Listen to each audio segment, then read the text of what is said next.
ಪಂಚವಟಿಗೆ ಬಂದು ಅದೆಷ್ಟೋ ದಿವಸವೇ ಕಳೆದು ಹೋಯಿತು. ಕೌತುಕವೊಂದನ್ನು ಕಂಡಿರ. ದಟ್ಟವಾದಂತಹ ಕಾಡಿನ ಮಧ್ಯದಿಂದ ಬಂಗಾರದ ಮೈಬಣ್ಣದ ಜಿಂಕೆಯನ್ನು ನಮ್ಮ ಬಳಿಗೆ ಓಡಿ ಬರ್ತಾ ಉಂಟು. ಅದನ್ನು ನೋಡುವಾಗ ಅದರ ಜೊತೆಗೆ ಕುಣಿದಾಡ್ಬೇಕು, ನಲಿದಾಡ್ಬೇಕು, ಎತ್ತಿ ಮುದ್ದಾಡಿಸ್ಬೇಕೆನ್ನುವಂತ ಆಶೆ ನನಗಾಗಿ ತಂದು ಕೊಡಿದೀರಾ? ಅರಸಿ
ಸರಿಯಾಗಿ ಆ ಜಿಂಕೆಯನ್ನು ಗಮನಿಸಿದ್ದೆ.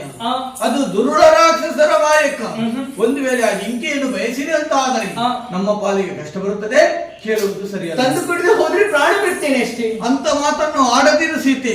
ಇದೋ ನಿನ್ನ ರಕ್ಷಣೆಗೆ ಬೇಕಾಗಿ ತಮ್ಮನಾದಂತ ಲಕ್ಷ್ಮಣನ ಇರಿಸಿದ್ದೇನೆ. ಹೀಗಿದ್ದೀಗಲೇ ಜಿಂಕೆಯನ್ನು ಬೆನ್ನಟ್ಟಿಕೊಂಡು ಹೋಗುತ್ತೇನೆ. ಹೋಗಿ ಬನ್ನಿ ಸ್ವಾಮಿ.